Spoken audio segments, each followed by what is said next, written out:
أعوذ بالله من الشيطان الرجيم. بسم الله الرحمن الرحيم. الحمد لله رب العالمين بارئ الخلائق أجمعين. الحمد لأهله والصلاة على أهله. الصلاة والسلام على سيد الأنبياء والمرسلين العبد المؤيد الرسولنا المسدد المصطفى الأمجد الحبيب الأحمد النبي الأمي المكي المدني السراج المنير الكوكب الدري صاحب الوقار والسكينة المدفون بأرض مدينة سيدنا ونبينا وشفيع ذنوبنا وطبيب قلوبنا وحبيب نفوسنا ومولانا بالقاسم محمد المصطفى وأهل بيته الأطيبين الأطهرين الأنجبين المعصومين المظلومين ورحمة الله على أحبابهم وأصحابهم وشيعتهم ومحبيهم ومواليهم أجمعين ولعنة الله على أعدائهم ومنكري فضائلهم وغاصبي حقوقهم من جوم عداوتهم إلى الآن ومن الآن إلى قيام يوم الدين وبعد يوم الدين أما بعد فقد قال حق سبحانه وتعالى يا أحمد لولاك لما خلقت الأفلاك ولولا علي لما خلقتك ولولا فاطمة لما خلقتكما. صلوات بھیجئے خاندان فاطمہ.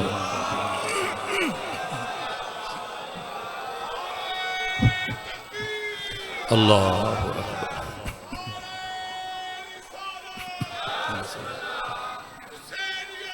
زندہ باد.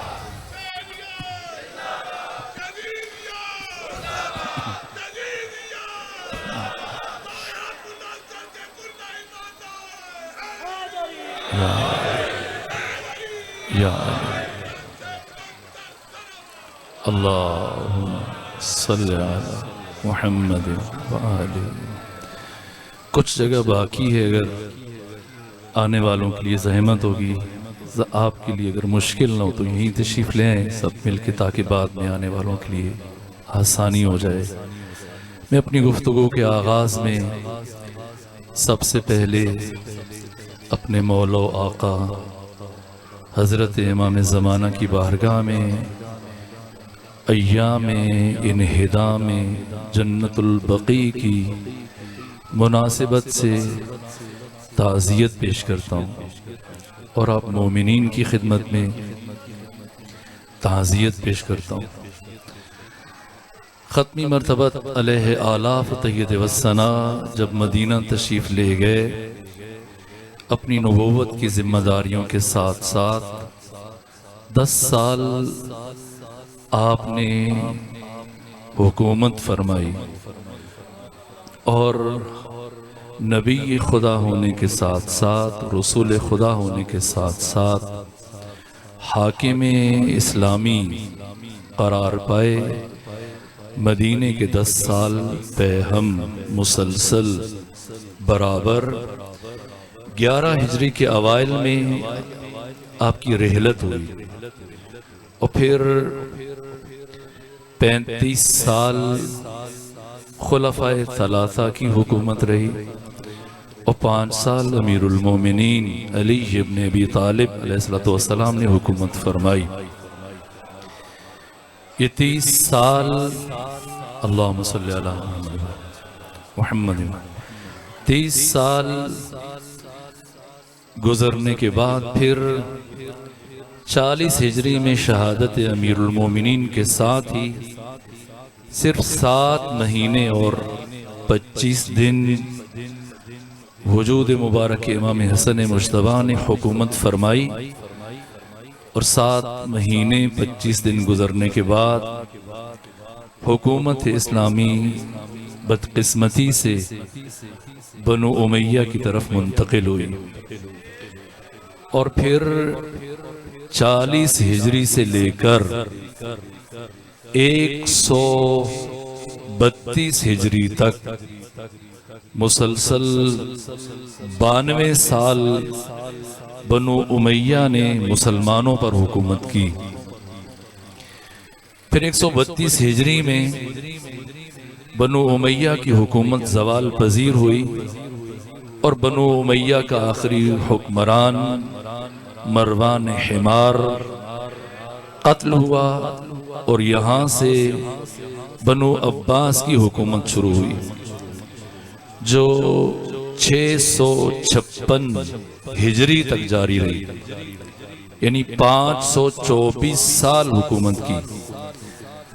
پھر بنو عباس کی حکومت جب 656 ہجری میں ختم ہوئی تو یہاں سے عثمانیوں کی حکومت شروع ہوئی، ان کی خلافت، اور پھر تقریباً آج سے 250 سال پہلے خلافت عثمانیہ اختتام پذیر ہوئی، اور حجاز سے ایک لشکر اٹھا آل سعود، جو خود سعود کی نسل اور اولاد اور ان کا قبیلہ، یہ تدریجی طور پر حجاز میں، طائف میں، مدینہ میں خلافت عثمانیہ ختم کرنے میں اور اپنی حکومت قائم کرنے میں کامیاب ہو گئے۔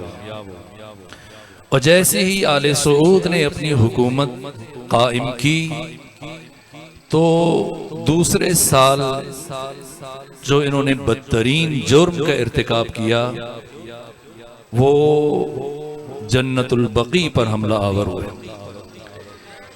یہ جنت البقیع وہ مقدس مقام ہے، صحیح بخاری میں، صحیح مسلم میں، کنز الامال میں، مستدرک علی صحیحین میں، یہاں تک کہ امام مسلم بن حجاج اور امام اسماعیل بخاری صحیحین کے مؤلفین، ان کے استاد ابن شیبہ نے بھی اپنی مصنف میں نقل کیا کہ ختمی مرتبہ نے خود اس مقام کو قبرستان قرار دیا۔ یہاں خاردار جھاڑیاں تھیں، اپنے اصحاب کی مدد سے ان جھاڑیوں کو ہٹوایا، اور سب سے پہلے صحابی جن کا تعلق مہاجرین سے تھا، جن کا اسم گرامی عثمان بن مظعون غسیل الملائکہ،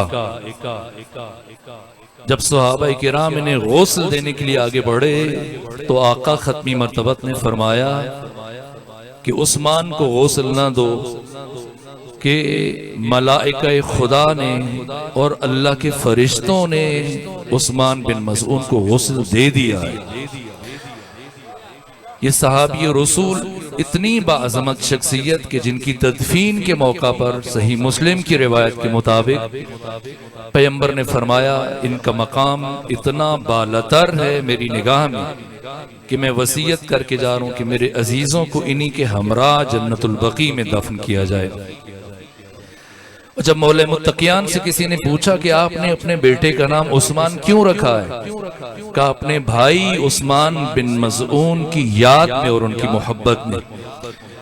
باقی 2 نام مزید جو رکھے ان کا فلسفہ بھی بیان کیا۔ یہ عثمان بن مظعون پہلے مہاجر ہیں جنہیں جنت البقیع میں دفن کیا گیا، پھر پیغمبر گرامی اسلام کے چوتھے فرزند جناب ابراہیم جو ماریہ قبطیہ کے بطن سے متولد ہوئے، 18 مہینے کی عمر میں جب ان کی رحلت ہوئی، 1.5 سال سن تھا، انہیں بھی جناب عثمان بن مظعون کے پہلو میں دفن کیا گیا۔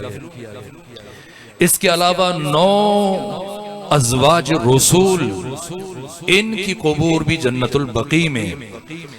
پیغمبر اکرام اسلام کے عزیز چچا عباس بن عبد المطلب، ان کی قبر جنت البقیع میں۔ اصحاب کرام جن میں سے اصحاب بدر ہیں، حافظان قرآن، رسول اسلام کے جلیل القدر اصحاب میں سے کم از کم 10,000 اصحاب کرام، ان کی قبور جنت البقیع میں۔ تابعین، تبع تابعین کو شامل کیا جائے تو یہ تعداد 1.5 لاکھ سے تجاوز کر جاتی ہے۔ پیغمبر اکرام اسلام کی قریبی ترین، عزیز ترین افراد یہاں مدفون ہیں کہ فریقین کی کتب کی تناظر میں بخاری، مسلم، ترمذی، ابن ماجہ، ابو داؤد، نسائی اور اہل تشیع کی کتابوں میں یہ روایات موجود ہیں کہ ختمی مرتبت اکثر راتوں میں جنت البقیع تشریف لے جاتے تھے، گریا کرتے تھے، اہل قبور کے لیے دعائے مغفرت فرماتے تھے۔ اور یہ فریقین کی کتب میں حدیث موجود ہے کہ آقا ختمی مرتبت نے فرمایا کہ جنت البقیع سے 70,000 ان شخصیات کو اٹھایا جائے گا کہ جو بغیر حساب و کتاب کے جنہیں جنت میں داخل کیا جائے گا۔ یہ عالم اسلام کی جلیل القدر شخصیات، یہاں تک کہ پیغمبر اکرام اسلام آقا کی بیماری جمعرات سے شروع ہوئی اور پیر تک چلی، 4 دن پیغمبر بیمار رہے۔ اپنی زندگی کے آخری ایام میں آقا ہر شب جمعہ کو جنت البقیع تشریف لے جاتے تھے، لیکن اپنی بیماری کے ایام میں جمعرات کو بیماری شروع ہوئی، جنت البقیع میں تشریف لے گئے اور پھر اپنی رحلت سے 1 دن پہلے اتوار اور پیر کی درمیانی شب پھر آقا جنت البقیع میں گئے۔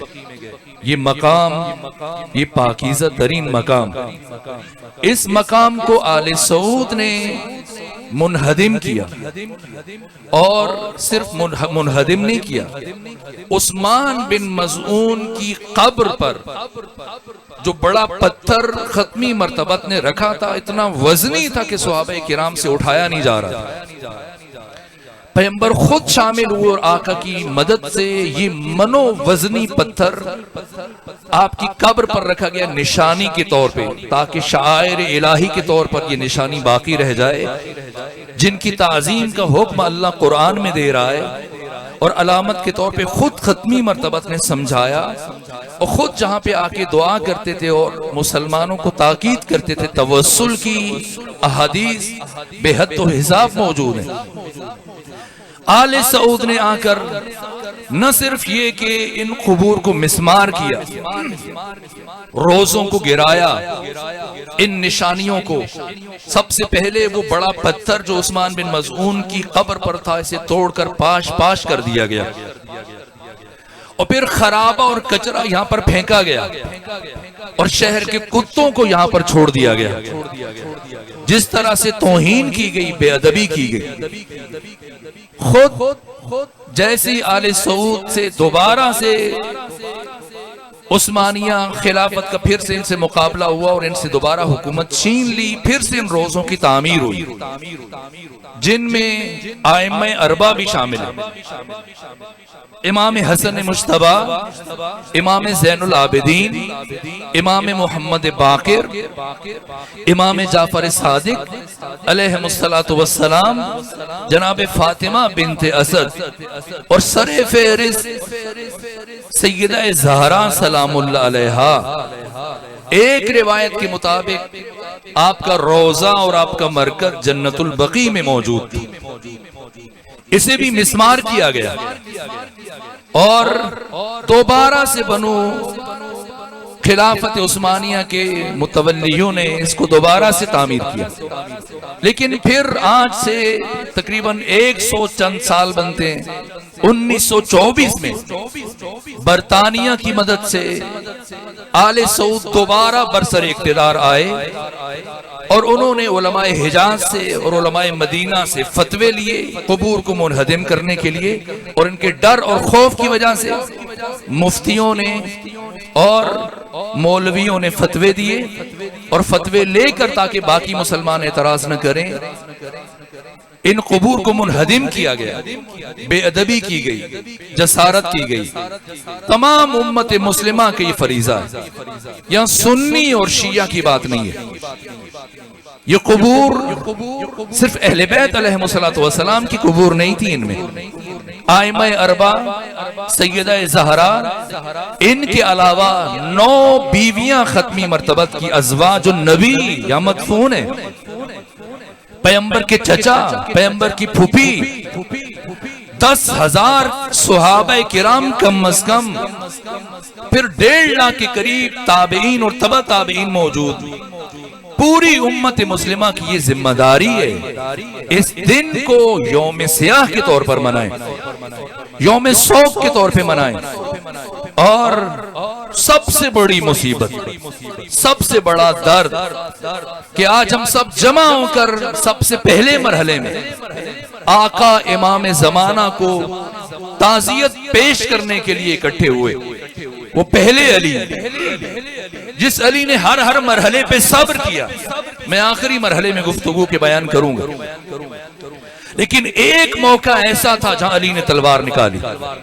کب؟ اس لیے کہ ہر رات بی بی کی گریے کی آواز مدینے میں بلند ہوتی تھی، اور جب مسلسل 90-95 دن گریے کی آواز تسلسل سے سننے کے بعد اہل مدینہ نے خلاف معمول ایک رات جب بی بی کے گریے کی آواز نہ سنی تو صبح میں سب جمع ہوئے، علی کے دروازے پر آئے، کہ آج رات ہم نے نبی زادی کا گریہ نہیں سنا۔ فرمایا نبی زادی دنیا سے رخصت ہو گئی۔ یہ مرحلہ حزب حاکم کے لیے سخت تھا کہ نبی کی اکلوتی بیٹی دنیا سے چلی جائے اور ان کی نماز جنازہ کی تشییع نہ کی جائے، نماز جنازہ میں شرکت نہ کی جائے۔ یہ حزب حاکم کے چہرے پر تماچا تھا۔ اس لیے حزب حاکم اور اکابرین اور چند بڑے افراد اکٹھے ہو کے علی کے پاس آئے، کہا آپ ہمیں بتائیں، نبی زادی کی قبر تک ہمیں لے چلیں، ہمارے ہمراہ خواتین ہوں، بزرگ اور بوڑھی خواتین، صحابیات، اور قناتیں نصب کی جائیں گی اور قبر کشائی ہوگی پورے احترام کے ساتھ۔ نبی زادی کو قبر سے باہر لایا جائے گا، پھر ہم نماز جنازہ پڑھیں گے، دوبارہ سے تدفین ہوگی۔ علی ابن ابی طالب، گلے میں رسی ڈلی، علی نے صبر کیا۔ دروازے کو آگ لگی، علی نے صبر کیا۔ ثانی زہرا، جناب سیدہ زہرا کے رخسار پر تماچا لگا، علی نے صبر کیا۔ بی بی کے ہاتھوں پہ تازیانے برسائے گئے، علی نے صبر کیا۔ دربار گلے میں رسی ڈال کے توہین آمیز انداز میں پہنچایا گیا، علی نے صبر کیا۔ شمشیر کی طرف ہاتھ نہیں بڑھا، لیکن جیسی حزب حاکم نے کہا کہ صحابیات اور مدینہ کی بوڑھی خواتین یہ آگے بڑھ کر قناتیں لگا کر قبر کشائی کریں گی پورے ادب کے ساتھ، تاکہ ہم نبی زادی کے نماز جنازہ پہ، میت پر، جسد پر نماز جنازہ پڑھ سکیں۔ اب پہلی مرتبہ علی کا ہاتھ قبضہ شمشیر کی طرف بڑھا، کہ وہ سب رسول اللہ کی وصیتیں تھیں کہ علی ان مراحل میں صبر کرنا، لیکن رسول اسلام نے مجھے اس مرحلے کے لیے صبر کا حکم نہیں دیا تھا۔ اس مہرت کے لیے رسول کی وصیت میرے لیے موجود نہیں تھی، اس لیے اگر کسی نے ایک قدم بھی آگے بڑھایا تو اس کا سر اس کی گردن پر موجود نہیں رہے گا۔ کسی کو حق حاصل نہیں ہے کے آگے بڑھ کر دختر نبی کی قبر کشائی کی بات کرے. یا حزب حاکم گھبرا گئے, مطالبہ کرنے والے افراد گھبرا گئے, پیچھے ہٹے اور اپنے مطالبے سے دستبردار ہوئے. علی فاتح خیبر علی ہر ظلم برداشت کیا, لیکن نبی زادی کی قبر کشائی تحمل نہیں فرمائی. آج ہم سب اس لیے جمع ہوئے کہ اس زمانے کے علی کو, امام زمانہ کو تعزیت پیش کریں کہ اے امام زمانہ, ہم شرمندہ ہیں کہ آپ کی جدہ طاہرہ سیدہ زہرا سلام اللہ علیہا کی قبر کی اہانت کی گئی. ایک طرف اتنی روشنی ہے مدینے میں کہ اگر رات کے 2 بجے بھی کوئی چلا جائے, مدینے کی کسی گلی میں کھڑا ہو جائے, اگر اس کے ہاتھ سے سوئی بھی گر جائے تو رات کے 2 بجے جھک کر وہ سوئی اٹھا لے گا. لیکن دوسری طرف اگر جنت البقیع کی طرف رخ کرے تو تاریکی ہے, اندھیرا ہے. جہاں پوری مسجد نبوی میں ہر طرف ایئر کنڈیشن لگا دیے گئے, وہاں نبی زادی اور ائمہ اربعہ کی قبور پر چند پتھر پڑے ہیں, تھوڑی سی مٹی پڑی ہے. آقا امام زمانہ ان عزاداروں کی طرف سے پرسہ قبول کیجئے, تعزیت قبول کیجئے. آج کے دن مجھ سے میرے عزیز بھائی نے کہا میں نبی زادی سے متعلق کچھ عرض کروں. سب سے بڑا درد انہدام جنت البقیع میں, سب سے بڑی مصیبت اور سب سے بڑا دکھ اس بی بی کی قبر کا انہدام ہے, اور اس بی بی کے روزے کا منہدم کیا جانا ہے, جس سے متعلق بخاری اور مسلم نے بھی لکھ دیا کہ کلما, جب بھی زندگی میں, نہ کبھی, چند دفعہ, نہ جب بھی نبی زادی پیغمبر کے سامنے آتی تھی اور پیغمبر کی نگاہ سیدہ زہرا کے چہرے پر پڑتی تھی, 5 کام کرتے تھے. فقام الیہا, کھڑے ہوتے تھے نہیں, کھڑے ہو کر آگے چل کر جاتے تھے, اور فاطمہ زہرا کا ہاتھ اپنے ہاتھ میں لیتے تھے, پھر فاطمہ زہرا کے ہاتھ سے استشمام کرتے تھے. ایک مرتبہ نبی زادی نے پوچھا, بابا آپ میرے ہاتھ کے استشمام کیوں کرتے ہیں؟ پیغمبر نے فرمایا میں اسی سیب بہشتی کی خوشبو محسوس کرتا ہوں. پھر بی بی کے ہاتھ کا بوسہ لیتے تھے اور اپنے ہمراہ لے کے آتے تھے. فَأَجْلَسَهَا فِي مَجْلِسِهِ, آکے نبی زادی کو اپنی مسند پر بٹھا دیتے تھے. نبی زادی پیغمبر کی مسند پر, اور پیغمبر خود احترام فاطمہ میں کھڑے ہو جاتے تھے. یہ فاطمہ زہرا کون ہے؟ اس بی بی کا شرف کیا ہے؟ اس بی بی کی عزت کا راز کیا ہے؟ اس بی بی کا مقام کیا ہے؟ اس بی بی کی شناخت کیا ہے؟ اگر ہم جیسا کوئی انسان ذات سیدہ سے متعلق لب کشائی کرے گا تو اپنی علم و دانش و معرفت کے باوجود ٹھوکریں کھائے گا, چونکہ ذات فاطمہ ادراک بشر سے مابرا ہے. مقام فاطمہ عقل انسانی سے بالاتر ہے.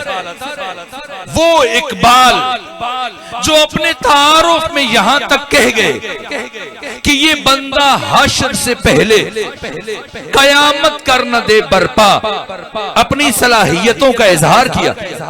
یہاں تک کہا کہ حق سے فرشتوں نے, اقبال کی غمازی, فرشتے میری شکایت لے کے خدا کے پاس پہنچے. خود اقبال نے کہا کہ حق سے فرشتوں نے اقبال کی غمازی, کیا گستاخ ہے کرتا ہے فطرت کی ہنا بندی. کیا گستاخی کرتا ہے؟ سکھلائی فرشتوں کو آدم کی تڑپ. اس نے آدم کو سکھاتا ہے آداب خداوندی. یہ اقبال جب سیدہ سے متعلق بات کی، کہا اگر پاس آئین مصطفیٰ نہ ہوتا تو میں قیامت تک قبر فاطمہ کے گرد طواف کرتا رہتا. میں کہوں گا اقبال تجھے کس نے روکا ہے؟ آئین مصطفیٰ تو کہہ رہا ہے کہ تو قبر فاطمہ کا طواف کرتا رہے. اقبال سے بھی حق توصیف سیدہ ادا نہیں ہو سکا. کہا مریم از جک نسبت عیسیٰ عزیز، اس سے نسبت حضرت زہرا عزیز. مریم کو جو شرف حاصل ہے کہ وہ ایک معصوم کی ماں ہے، فاطمہ کو شرف حاصل ہے ایک معصوم کی بیٹی ہے، ایک معصوم کی زوجہ ہے اور باقی معصومین کی ماں ہے. اقبال مجھے معاف کرنا، آپ سے حق کے توصیف سیدہ ادا نہیں ہوا اور آپ سے گلہ نہیں. یہ کسی بھی انسان کے بس کا روگ نہیں، اس لیے اللہ نے یہ کام کسی انسان کے سپرد نہیں کیا. اللہ نے خود مقام فاطمہ کو بیان کیا. قرآن میں بھی، قرآن سے ہٹ کر حدیث قدسی میں بھی خود بتایا فاطمہ زہرا کی عزت کا راز کیا ہے. زندگی بھر پیغمبر گرامی اسلام کے 18 سالوں میں ایک مرتبہ ایسے نہیں ہوا کہ فاطمہ آئے اور پیغمبر آگے بڑھ کر آپ کا استقبال نہ کرے. اس احترام کا راز کیا ہے؟ اس کا فلسفہ کیا ہے؟ یہ خود خدا نے بتایا. وقت مختصر ہے، بس میں ایک حدیث پڑھوں گا. پر پروردگار نے فرمایا یا احمدو، اے میرے مصطفیٰ، لو لاکھ، تاکہ میں مرحوم اقبال کی روح کو مخاطب کر کے جواب عرض کروں کہ فاطمہ کا شرف پیغمبر کی بیٹی ہونے میں نہیں ہے، فاطمہ کا شرف علی کی زوجہ ہونے میں نہیں ہے، فاطمہ کا شرف حسن اور حسین کی ماں ہونے میں نہیں ہے. نبی کی بیٹی ہونا یہ فاطمہ زہرا کا تشخص نہیں ہے. لوگوں نے یہ تشخص سمجھا تو نبی کی بیٹیوں کی تعداد میں اضافہ کرنا شروع کر دیا کہ ایک نہیں 4 ہیں، تم 4 کے بجائے 40 لکھ دو. جتنی تعداد بڑھاؤ گے فاطمہ کی عزت میں اور اضافہ ہوتا چلا جائے گا. اگر 4 ہیں یا 40 ہیں تو پھر فاطمہ زہرا جیسی ایک بھی نہیں ہے. نبی کی بیٹی ہونا یہ فاطمہ کا شرف نہیں ہے. زوجہ ولایت ہونا یہ فاطمہ کا شرف نہیں ہے. صرف فاطمہ زہرا علی کی زوجہ نہیں ہے، علی کی اور بھی بیویاں. مادر امامت ہونا یہ بھی فاطمہ زہرا کا شرف نہیں ہے. اگر فاطمہ زہرا 9 اماموں کی یا 11 اماموں کی ماں ہے تو فاطمہ بنت اسد 12 اماموں کی ماں ہے. نہ دختر نبوت ہونا فاطمہ زہرا کا شرف ہے، نہ زوجہ ولایت ہونا فاطمہ زہرا کا شرف ہے، نہ مادر امامت ہونا فاطمہ زہرا کا شرف ہے. فاطمہ زہرا کا شرف خود فاطمہ ہونے میں ہے. الفاطمہ وما الفاطمہ وما ادراک ما الفاطمہ.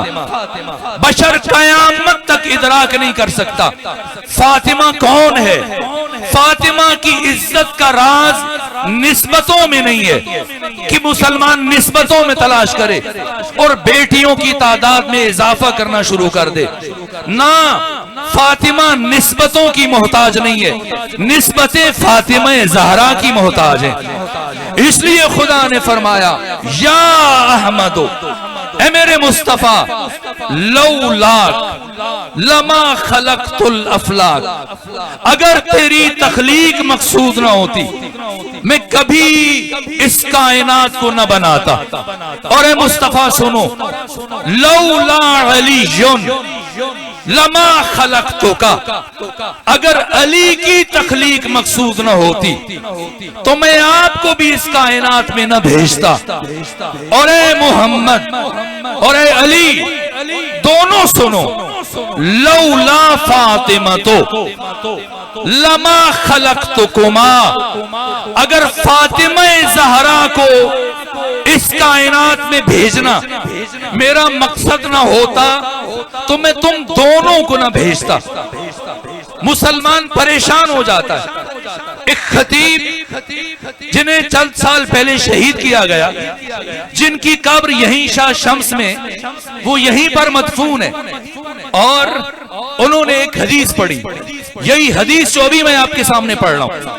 اور لاہور میں جب پڑھی تو بہت سارے ملا اکٹھے ہوئے اور انہوں نے ہائی کورٹ میں توہین رسالت کی رٹ دائر کر دی، کیس دائر کیا. لیکن جب ہمارے علماء نے اسی خطیب کو، جن کا تعلق ملتان سے رہا، حوالوں کے انبار لگائے اور وہ عدالت عظمیٰ میں پیش کیے گئے، تو وہ مفتی اور مولوی اپنے دعوے سے دستبردار ہو گئے اور یہ کیس واپس لے لیا گیا.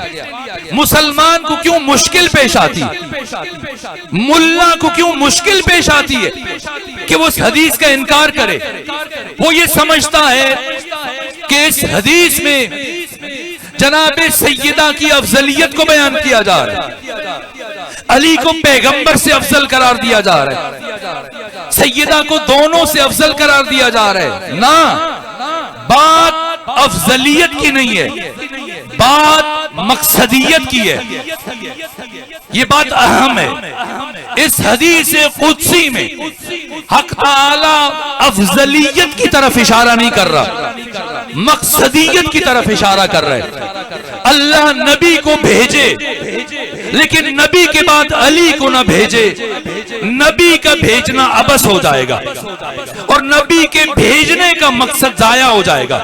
اور خدا حکیم ہے، خالق عقل ہے، کبھی بھی خلاف عقل کوئی کام انجام نہیں دے سکتا. اور اللہ نبی کو بھیجے اور علی کو بھیجے اور علی کے بیٹوں کو بھی بھیجے لیکن فاطمہ زہرا کو نہ بھیجے تو ان سب کے بھیجنے کا مقصد ضائع ہو جائے گا. اس لیے کہ نبی زادی نے ان سب کے اہداف اور مقاصد کو بچایا. استاد آیت اللہ میر جہانی اصفہانی نے ان الفاظ کے ساتھ ایک پوری کتاب لکھی اور اس حدیث کی شرح کا آغاز اس جملے سے کیا. کہا بدن انسان میں کچھ اعضاء ایسے ہیں کہ اگر کاٹ دیے جائیں تو انسان ناقص ہو جائے گا، جیسے ٹانگیں، جیسے ہاتھ ہیں، لیکن انسان کی موت نہیں ہوگی. لیکن 3 اعضاء ان کا اس بدن انسان میں اور اس امکان وجود میں جو کردار ہے وہ اساسی ہے کہ ان 3 میں سے اگر ایک بھی متاثر ہو جائے انسان منہدم ہو جائے گا، انسان نابود ہو جائے گا. ایک مغز، ایک قلب اور ایک جگر. مغز اس پر حیات انسانی وابستہ، دل اس پر حیات انسانی وابستہ، اور جگر اس لیے کہ دماغ، مغز یہ انسان کے پیکر میں، انسان کے وجود میں حاکم ہے. لیکن مغز کی حیات اور مغز کی زندگی دل سے وابستہ ہے. یہ دل اس مغز کو خوراک مہیا کرتا ہے. اگر دل اپنا کام کرنا چھوڑ دے تو مغز ناکارہ ہو جائے گا، دماغ کی موت ہو جائے گی، انسان ختم ہو جائے گا. سرپرست دماغ ہے، فیصلے مغز کرتا ہے، لیکن مغز کی حیات اس دل اور قلب سے وابستہ ہے. قلب یہ حیات دماغ کا ضامن ہے اور خود دل کی زندگی یہ جگر سے وابستہ ہے. جگر دل کو خون مہیا کرتا ہے اور خون کی طرف خون منتقل کرتا ہے دل کی طرف. اگر یہ مثال میں کسی حد تک پہنچا سکا عالم امکان کی، اسی طرح سے اس کائنات میں ذات ختمی مرتبت عقل بشر اور انسانیت کا دماغ ہے، اور اس عالم امکان میں ختمی مرتبت کی حیثیت مغز اور دماغ کی ہے۔ حق کی حاکمیت ان کے پاس ہے، لیکن اس دماغ کی یعنی ذات مصطفیٰ کی حیات قلب عالم امکان سے وابستہ ہے، اور قلب عالم امکان کا نام علی ابن ابی طالب ہے، اور علی کی حیات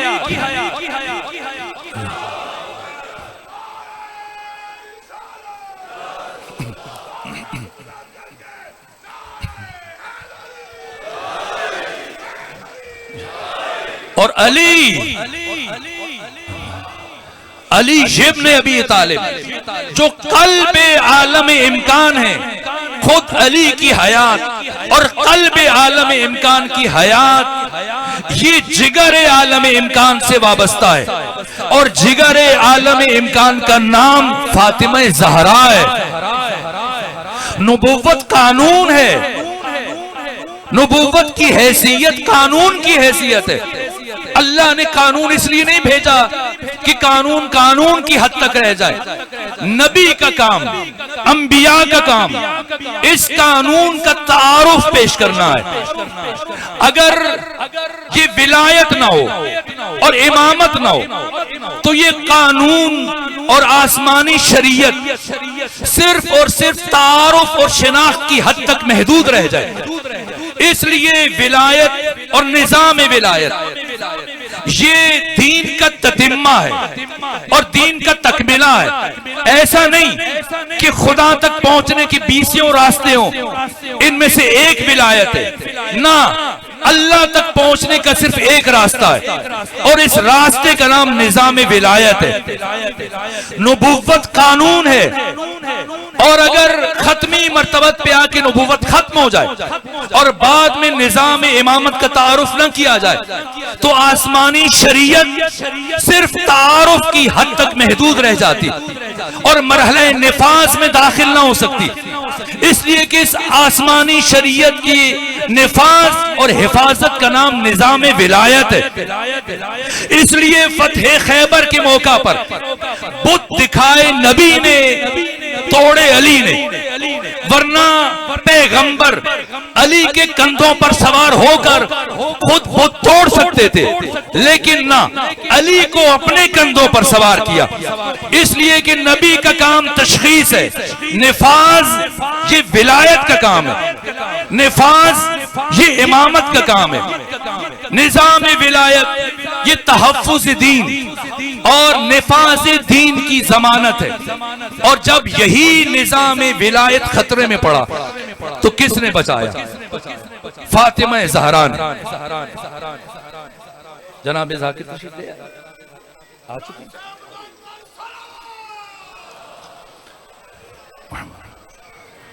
کس نے بچایا؟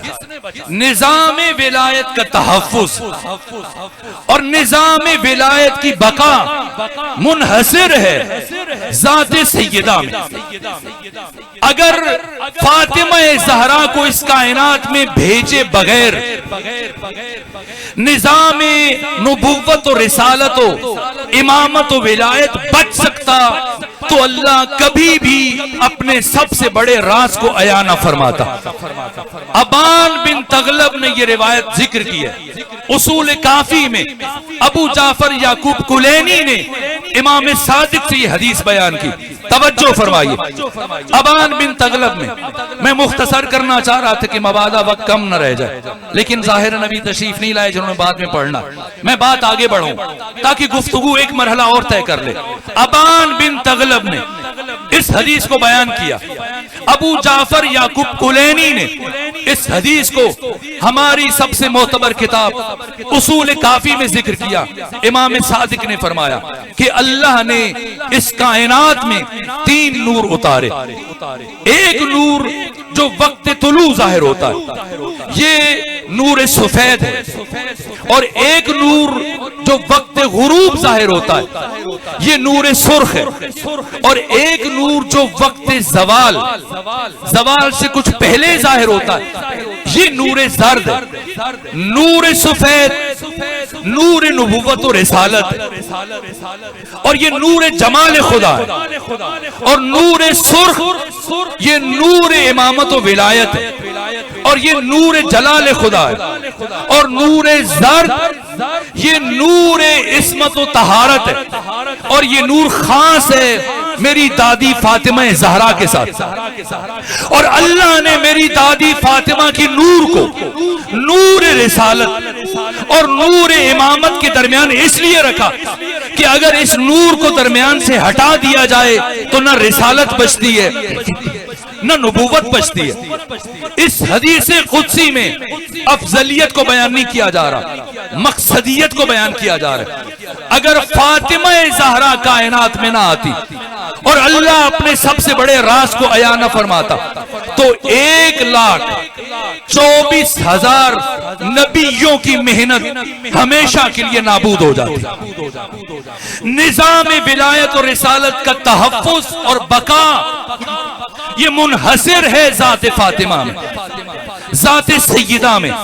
سیدہ کا شرف ممکن نہیں ہے کہ بیان کیا جا سکے۔ میں اختصار کی طرف بڑھ رہا ہوں اور گفتگو کو سمیٹ رہا ہوں ان جملوں پر۔ فاطمہ کون ہے؟ فاطمہ کا شرف کیا ہے؟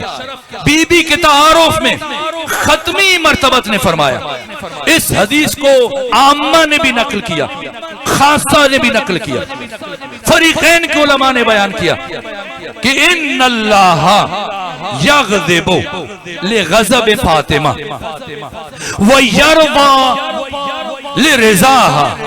فاطمہ کون ہے؟ آپ کے ادب کا راز کیا ہے؟ پیغمبر نے فرمایا اللہ کا غضب فاطمہ کے غضب میں، اور اللہ کی رضا فاطمہ زہرا کی رضا میں۔ یہ عجیب ہے، بہت عجیب ہے۔ پیغمبر نے یہ نہیں فرمایا کہ فاطمہ کا غضب اللہ کے غضب میں، فاطمہ کی رضا اللہ کی رضا میں۔ اگر پیغمبر یہ فرماتے یہ بھی بہت بڑا شرف تھا، لیکن نہ، فاطمہ کا تعارف نہ ہو سکتا۔ فاطمہ کا تعارف یا اللہ نے فرمایا یا ختمی مرتبت نے فرمایا کہ اللہ کا غضب فاطمہ کے غضب میں، اللہ کی رضا فاطمہ کی رضا میں۔ اس سے عصمت ثابت کرنا یہ بہت معمولی بات ہے، مسئلہ فوق عصمت ہے، عصمت سے بالا تر۔ اگر پیغمبر یہ فرما دیتے کہ فاطمہ کا غضب اللہ کے غضب میں اور فاطمہ کی رضا اللہ کی رضا میں ہے تو یہ فاطمہ کی عصمت ثابت کرنے کے لیے کافی تھا، لیکن پیغمبر نے یہ نہیں فرمایا، بات اس سے بہت اوپر ہے۔ کیا فرمایا؟ اللہ کا غضب۔ میں تکرار کر رہا ہوں تاکہ بات ذہن نشین ہو جائے، دل نشین ہو جائے، روح نشین ہو جائے، جان نشین ہو جائے، اور آج کا پیغام مکمل ہو جائے۔ اللہ کا غضب فاطمہ کے غضب میں، اللہ کی رضا فاطمہ کی رضا میں۔ یہ غیر معمولی بات ہے، یہ بہت بڑی بات ہے۔ یہ رضی اللہ کا معیار ختمی مرتبت نے بیان کیا۔ کون کون رضی اللہ ہے اور کون کون لعنت اللہ ہے؟ رضی اللہ کا معیار ذات فاطمہ ہے۔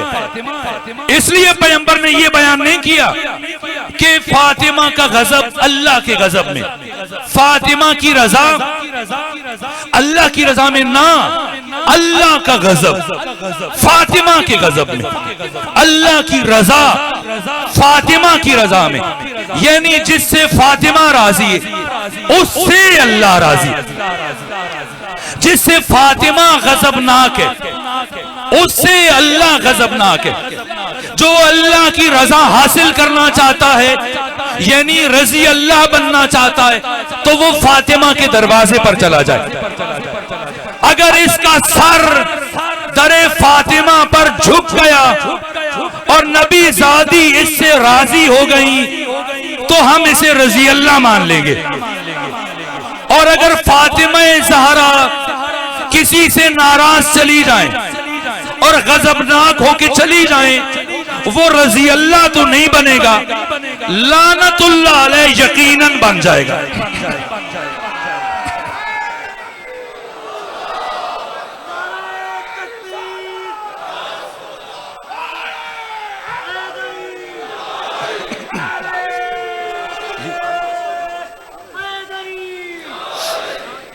بس آخری جملہ عرض کروں، فاطمہ زہرا معیار رضایت خدا، فاطمہ زہرا، فاطمہ زہرا نگہبان حکم خدا، فاطمہ زہرا محافظہ ولایت، فاطمہ زہرا مدافع اسلام، فاطمہ زہرا حق تعالی کا سب سے بڑا راز، فاطمہ زہرا سلام اللہ علیہا حق اور باطل کے درمیان امتیازی نشان، اس حدیث سے کم از کم عصمت فاطمہ زہرا ثابت ہوتی ہے۔ بس میں آخری جملہ عرض کر رہا ہوں اگر بات پہنچ جائے، عصمت اور معصوم ہونا، جب آپ اپنے بچوں کو 14 معصومین کے نام یاد کرواتے ہیں، اگر آپ کا بچہ پلٹ کر آپ سے پوچھ لے کہ بابا یہ معصوم کسے کہتے ہیں، تو کیا جواب دیتے ہیں؟ کون ہے معصوم؟ وہ سادہ ترین تعریف، معصوم کا سادہ ترین مفہوم جو آپ اپنے بچے کے سوال کے جواب میں اسے بتاتے ہیں۔ معصوم کون ہے؟ جو زندگی میں کبھی گناہ نہ کرے۔ اگر پلٹ کر آپ کا بچہ دوبارہ پوچھے کہ گناہ کیا ہوتا ہے تو آپ کیا بتائیں گے؟ ترک واجب گناہ ہے، ارتکاب حرام یہ بھی گناہ ہے۔ اگر کوئی معصوم یا معصومہ زندگی میں ایک مرتبہ کسی واجب کو چھوڑ دے یا کسی حرام کا ارتکاب کر لے، وہ معصوم نہیں رہے گا، چاہے اللہ سے معافی مانگ لے، اللہ اس سے راضی ہو جائے۔ معصوم اسے کہتے ہیں جس نے زندگی میں کبھی ایک گناہ نہ کیا ہو۔ گناہ کیا ہے؟ ارتکاب حرام اور ترک واجب۔ اگر یہاں تک بات پہنچی تو آگے بڑھیں اور مجھے بتائیں سلام کرنے کا شرعی حکم کیا ہے؟ یہ جو آپ سلام کرتے ہیں، السلام علیکم، علیکم السلام، علیک السلام، سلام علیک، جن لفظوں سے بھی سلام کریں، اس کا شرعی حکم کیا ہے؟ سلام کرنا واجب ہے؟ نہیں، واجب نہیں، مستحب ہے۔ سلام کریں ثواب ہے، نہ کریں کوئی گناہ نہیں۔ لیکن کسی نے اگر آپ پر سلام کیا تو جواب دینا واجب ہے، واجب ہے۔ اور اگر آپ نماز پڑھ رہے ہو اور حالت نماز میں کوئی آپ پر سلام بھیج دے تو آپ جواب دیں گے یا نہیں دیں گے؟ حالت نماز میں بھی سلام کا جواب دینا واجب ہے۔ تو اگر بات پہنچی ہو تو سمجھے فاطمہ کون ہے۔ سلام کرنا سنت ہے، سلام کرنا مستحب ہے، جواب دینا واجب ہے، اور ترک واجب خلاف عصمت ہے۔ اگر معصوم زندگی میں ایک مرتبہ بھی ایک واجب کو چھوڑ دے وہ معصوم نہیں رہے گا، جبکہ عامہ و خاصہ کا اجماع ہے کہ نبی زادی فاطمہ زہرا معصومہ ہے۔ تو اب تاریخ اٹھا کے خود دیکھ لینا، مجھے تاریخ میں زیادہ مہارت نہیں ہے اور میں تاریخ کے کرداروں کو زیادہ نہیں جانتا، جسے شوق ہے وہ خود پڑھ لے کہ کچھ افراد نبی زادی کے پاس گئے، جا کر سلام کیا، اب اٹھا کے پڑھ لینا کیا نبی زادی نے ان کے سلام کا جواب دیا یا جواب نہیں دیا؟ مجھے نہیں معلوم دیا یا نہیں دیا، میں نے یہی سنا ہے اور یہی دیکھا ہے کہ آنے والوں کا نبی زادی نے سلام کا جواب نہیں دیا تو نبی زادی نے سلام کا جواب نہ دے کر قیامت تک آنے والے باشعور انسانوں کے لیے یہ پیغام چھوڑا کہ مسلمانوں یا تو مجھے معصومہ نہ سمجھنا، اور اگر مجھے معصومہ سمجھتے ہو تو میں جس کے سلام کا جواب نہیں دے رہی اسے کبھی مسلمان نہ سمجھنا۔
فاطمہ زہرا سلام اللہ علیہا مظہر عدالت الہیہ، فاطمہ زہرا معیار حق اور باطل، فاطمہ زہرا معیار کفر اور اسلام، فاطمہ زہرا تنہا ترین محافظ نظام ولایت۔ نظام ولایت اگر فاطمہ زہرا کے بغیر بچ سکتا تو اللہ اس کائنات میں کبھی بھی اپنے سب سے بڑے راز کو عیاں نہ فرماتا۔ کیوں بھیجا اللہ نے فاطمہ زہرا کو، اور کیوں فاطمہ زہرا گھر سے دربار کی طرف چلی؟ اس لیے کہ نظام ولایت کا، توحید الہیہ کا، عدل الہی کا، شریعت آسمانی کا تحفظ اور بقا منحصر تھا ذات فاطمہ زہرا، اس لیے دربار گئی۔ اور جب دربار پہنچی فاطمہ زہرا حزب حاکم کے گھر میں بھی جا سکتی تھی، اگر مسئلہ فتق کا ہے تو گھر چلی جائیں یا اسے بلا لیں، نہ اس کے گھر گئی نہ اسے بلایا، خود دربار گئی۔ جگہ کا انتخاب نبی زادی نے خود کیا، راستے کا انتخاب خود کیا ہے، وقت کا انتخاب خود کیا ہے، اور شرکاء قافلہ کا انتخاب بھی خود کیا ہے۔ ازواج النبی میں سے ام سلمہ آگے بڑھی، نبی زادی مجھے ہمراہ لے جائے، فرمایا نہیں، یہ فاطمہ زہرا کا محاذ ہے۔ بنو ہاشم میں سے کسی مرد کو اپنے ہمراہ نہیں لیا، خواتین کو لے کے گئی، ازواج نبی میں سے کسی کو ساتھ نہیں لیا۔ اس کی حکمت پھر کبھی عرض کروں گا۔ کون سا وقت منتخب کیا؟ جب مسجد نبوی کھچا کھچ لوگوں سے بھری ہوئی، یعنی نماز ظہر کے بعد جیسے ہی نماز ظہر تمام ہوئی نبی زادی نے اس وقت کا انتخاب کیا۔ کیوں؟ وہ بی بی جس کی زندگی کی سب سے بڑی خواہش تھی کہ کوئی نہ محرم مجھے نہ دیکھے، میں کسی نہ محرم کو نہ دیکھوں، آج اتنے بڑے ہجوم کا انتخاب کیوں کیا؟ تاکہ نوع بشر تک، قیامت تک آنے والی نسل انسانی تک فاطمہ زہرا کا پیغام پہنچ جائے۔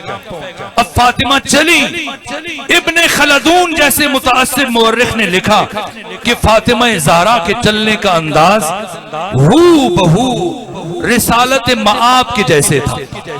اپنے ہاتھ میں اپنے بابا کا عصا اٹھایا اور اپنے بابا کی ردا کندھوں پہ رکھی۔ اس طرح سے مورخین نے لکھا کہ نبی زادی کی ردا زمین پر خط کھینچتی اچل رہی تھی، اور بنو ہاشم کی خواتین کے جھرمٹ میں بی بی اپنے گھر سے مسجد تک جا سکتی تھی۔ ابھی تک وہ دروازہ جو مسجد میں کھلتا تھا کسی نے بند نہیں کیا تھا، اس لیے کہ رحلت نبوی کا تیسرا دن تھا، بعد میں بند کیا گیا۔ اگر نبی زادی اس دروازے سے جاتی تو صرف ایک قدم کا فاصلہ تھا، لیکن گلیوں سے گزر کر مرکزی دروازے سے چلی تاکہ ضمیر انسانی پر دستک دے سکیں، اور اگر کوئی مسجد نبوی میں موجود نہیں تو اسے بھی پتا چل جائے کہ نبی زادی دربار کی طرف جا رہی ہے۔ اس لیے لوگوں نے دوڑنا شروع کیا، اور عالم یہ تھا کہ مسجد نبوی میں تل دھرنے کی جگہ نہیں تھی۔ بی بی کو پتا تھا آج مجھے بیٹھنے کے لیے مسند نہیں دی جائے گی، اپنے ہمراہ مسند لے کے چلی جاتی، اس لیے کہ اتنی دیر کھڑے ہو کے خطبہ دینا مشکل مرحلہ تھا، اتنا مشکل تھا کہ جب گئی تھی سارے بال سیاہ تھے اور جب پلٹی ہیں سارے بال سفید ہو گئے۔ اس دربار کا ایک ایک لمحہ نبی زادی کے لیے سال بن گیا، اس کے باوجود مسند لے کے نہیں گئی، کھڑے ہو کے خطبہ دیا تاکہ قیامت تک کے لیے ضمیر انسانی پر دستک دے سکیں، اور خطبہ شروع کیا۔ کیا خطبہ تھا! آیت اللہ وحید خراسانی کہتے ہیں فاطمہ زہرا نے یہ خطبہ ایراد کر کے شق القمر کیا، ادب کی دنیا میں، بلاغت کی دنیا میں، معارف کی دنیا میں شق القمر کیا۔ حزب حاکم کی کوشش تھی کہ وہ فاطمہ زہرا کے کلام کو قطع کرے، کوئی بہانہ اختیار کرے، جیسے سید سجاد کے خطبے کو قطع کرنے کے لیے یزید نے کئی مرتبہ آذان دلوائی۔ مشکل تھا، حزب حاکم کوشش کر رہا تھا کہ اس خطبے کو قطع کرے، لیکن اتنی بلاغت تھی، اتنی فصاحت تھی، کائنات کے فصیح ترین اور بلیغ ترین انسان کی بیٹی، کائنات کے فصیح اور بلیغ ترین انسان کی زوجہ، اور خود اس کائنات کی فصیح ترین خاتون آیات قرآنی کے سائے میں اس طرح سی گفتگو کو لے کے آگے بڑھ رہی تھی کہ حزب حاکم کے لیے سیدہ کی گفتگو کو قطع کرنا ناممکن ہو گیا۔ اس طرح سے یہاں تک کہ کیفیتیں بدلنا شروع ہوئی۔ جب پہنچی تھی لوگ ہنس رہے تھے، چیمے گوئیاں کر رہے تھے، لیکن جب خطبہ آگے بڑھ رہا تھا آہیں سسکیوں میں بدل گئیں، اور مسجد نبوی کے رونے کی آواز مسجد نبوی سے بلند ہوئی۔ حزب حاکم کے پاس کوئی جواب نہیں چھوڑا، یہاں تک کہ میں نے وہ آیات پڑھی آپ کے شہر میں، اتنی آیتیں پڑھی کہ حزب حاکم کے لیے اب جواب دینا ممکن نہ رہا، اور مسلسل آیتیں سننے کے بعد حزب حاکم کے پاس کوئی دوسرا راستہ نہیں بچا، اور حدیث پڑھی، ایسی حدیث جس کا راوی صرف حزب حاکم ہے، جس کو نقل کرنے والا کہ ہم گروہ انبیاء نہ کسی کے وارث ہوتے ہیں نہ ہمارا کوئی وارث ہوتا۔ جب یہ حدیث پڑھی تو سیدہ نے جواباً پھر آیات پڑھی، جب آیات پڑھی تو کہا کہ نبی زادی گواہ لے، توجہ فرمائی، گواہ لے آئی۔ نبی زادی کی اس بیان کے بعد گواہوں کا مطالبہ کرنا، جبکہ یہ بات خاص ہے، جبکہ حزب حاکم خود حدیث بیان کر چکا ہے کہ نبیوں کا کوئی وارث نہیں ہوتا، اس حدیث کو بیان کرنے کے بعد نبی زادی سے گواہوں کا مطالبہ کرنا خود دلیل ہے کہ حزب حاکم کو اپنی بیان کردہ حدیث پر یقین نہیں ہے، اس کو اپنی حدیث پر یقین نہیں ہے، وہ خود بتا رہے کہ حدیث من گھڑت ہے۔ اور اس کے بعد بی بی نے جو دلائل دی، جو گفتگو فرمائی، وہ میں کبھی عرض کروں گا۔ اس طرح سے دربار کو چھوڑا کہ کیفیتیں بدل گئی، حزب حاکم پریشان ہے، کچھ سمجھ نہیں آ رہا۔ یہ فاطمہ زہرا جب دربار سے نکلی تو اب گھر جائیں، تھک چکی ہیں، کتنی دیر کھڑے ہو کے خطبہ دیا، لیکن آئے فاطمہ زہرا کے احسانات کو یاد کریں۔ گھر نہیں گئی، مسجد سے نکلی تو اب ایک ایک صحابی کے دروازے پر دستک دے رہے،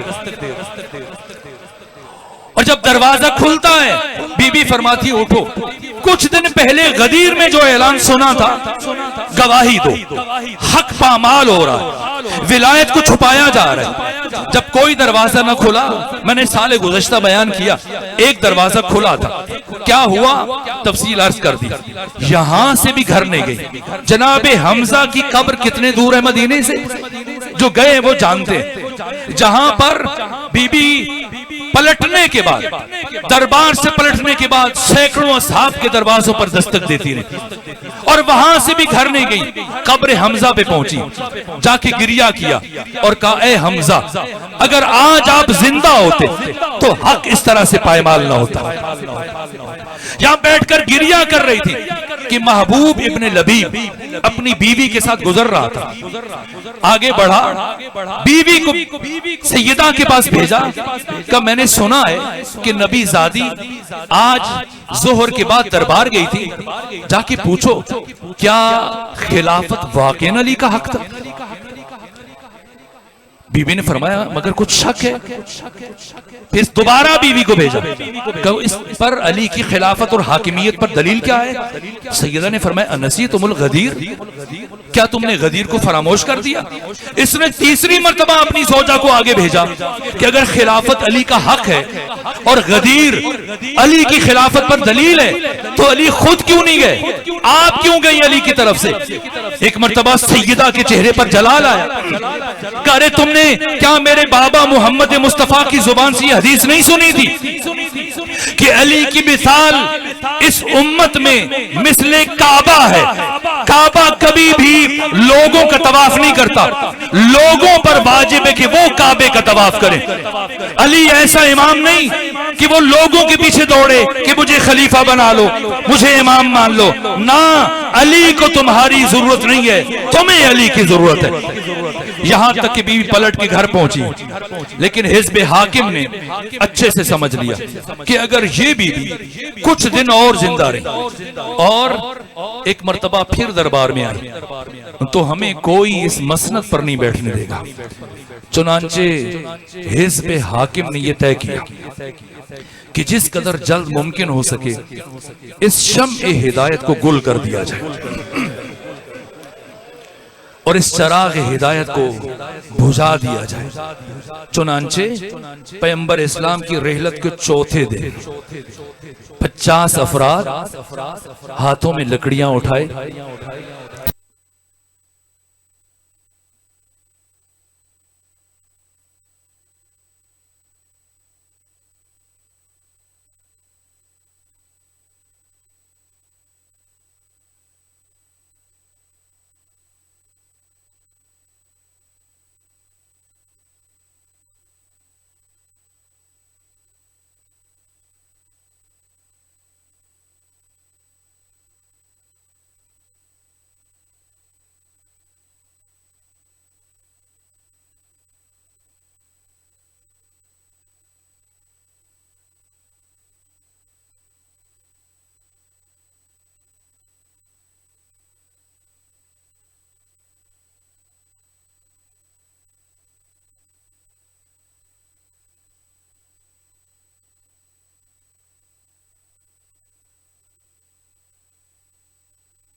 فاطمہ میں دائیں بائیں نہ دیکھنا، اس لیے کہ اللہ نے فاطمہ زہرا کا ذکر کرتے ہوئے اپنا ذکر چھڑوا دیا تھا۔ جب آیت تطہیر نازل کی تھی تو زمین پر اس آیت کو اتارنے سے پہلے پروردگار نے یہ آیت آسمانوں پہ سنائی، اور وہ فرشتے جو محو عبادت خدا تھے سب سے کہا یا ملائکتی و یا سکان سماواتی، پہچانو فاطمہ کون ہے، اور ذکر فاطمہ کا مقام کیا کہ خدا اپنا ذکر چھڑوا کر اپنے فرشتوں کو جس فاطمہ کا ذکر سنائے اس فاطمہ کے ذکر میں کبھی دائیں بائیں نہ دیکھنا. آنے والے آتے ہیں, ایک لمحے کے لیے بھی اپنے ذہن کو دائیں بائیں نہ کیا کرو.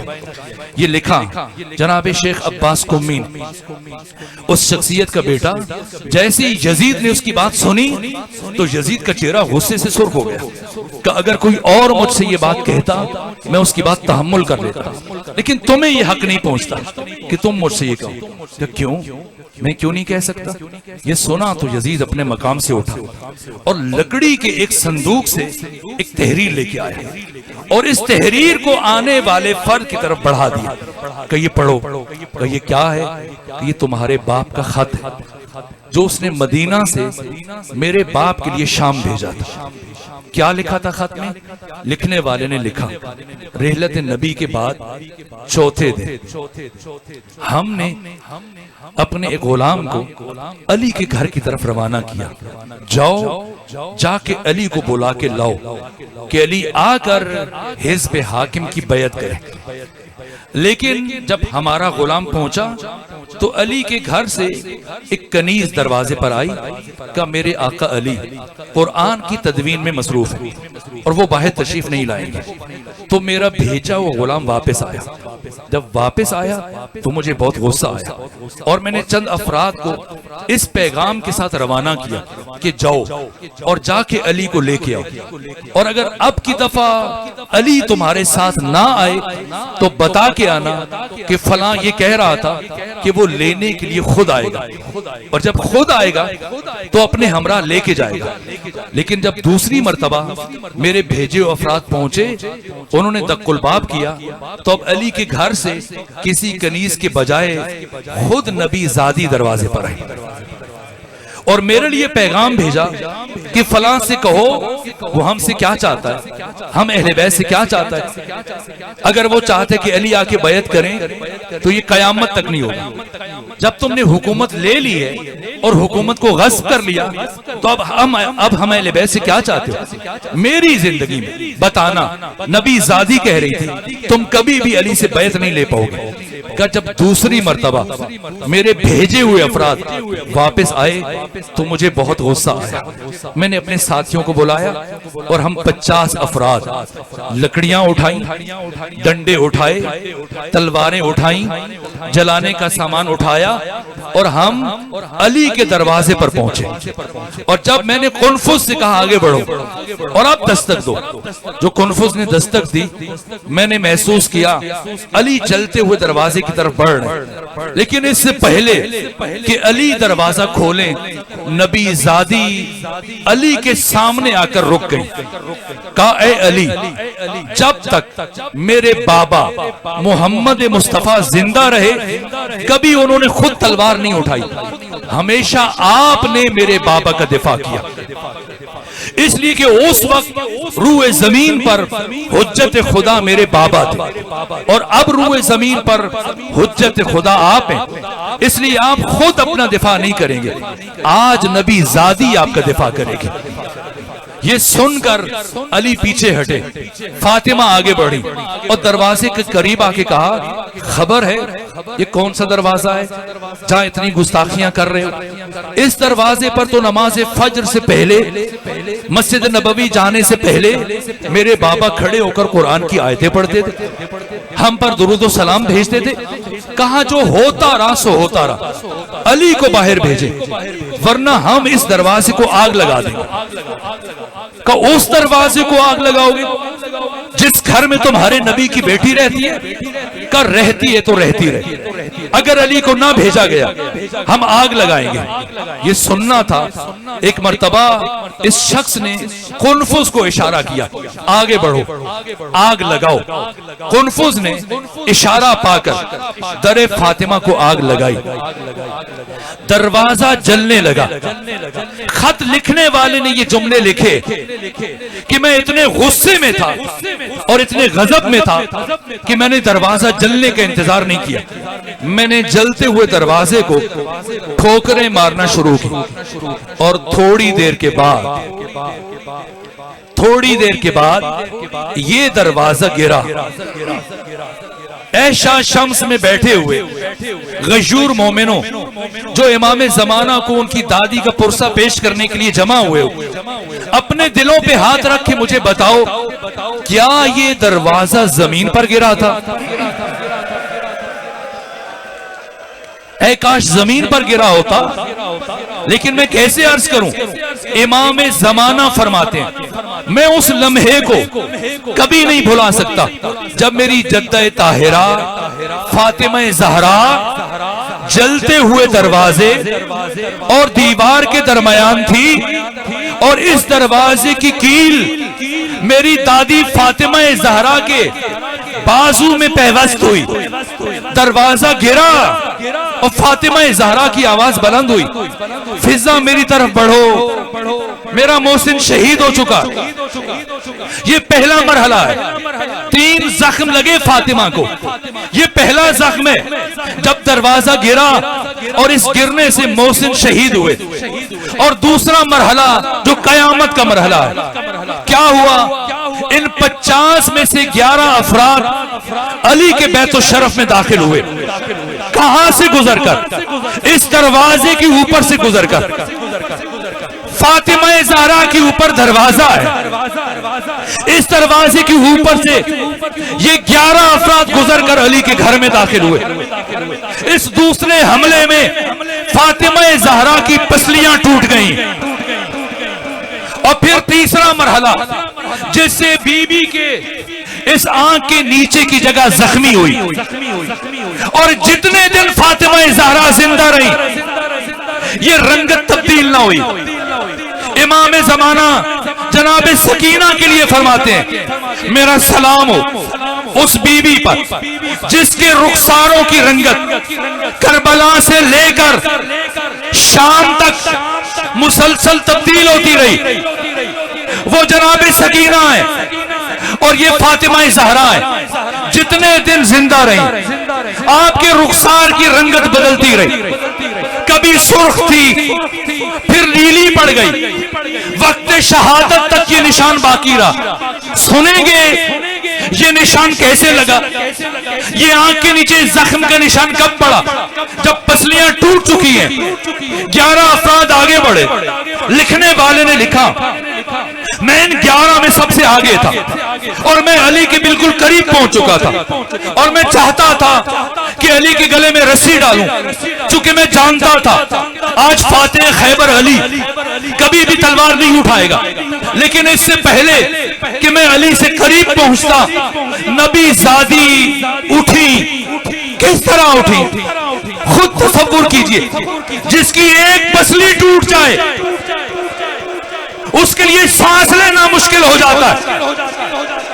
جس کا بیٹا شہید ہو گیا جس کی پسلیاں ٹوٹ گئی صرف علی کے دفاع میں صرف ولایت کے دفاع میں نبی زادی نے اپنی قوت کو جمع کیا. اٹھی اور اٹھ کر لکھنے والے نے لکھا کہ نبی زادی میرے اور علی کے درمیان حائل ہو گئی. ہم دونوں کے درمیان کھڑی ہوئی اور مجھ سے کہا ہے فلاں کبھی تم میری زندگی میں علی تک پہنچنے میں کامیاب نہیں ہو پائے گا. اور لکھنے والے نے لکھا اے نبی زادی درمیان سے ہٹ جا ورنہ ایسا ظلم کروں گا کہ تو خود ہٹنے پر مجبور ہو جائے گی. فاطمہ نے کہا اے فلاں میں قیامت تک نہیں ہٹوں گی. کہ ایک مرتبہ میں نے اپنا ہاتھ فضا میں بلند کیا اور پھر پوری طاقت سے ایک ایسا تماچا فاطمہ زہرا کے رخسار پر مارا. فاطمہ کا رخسار زخمی ہوا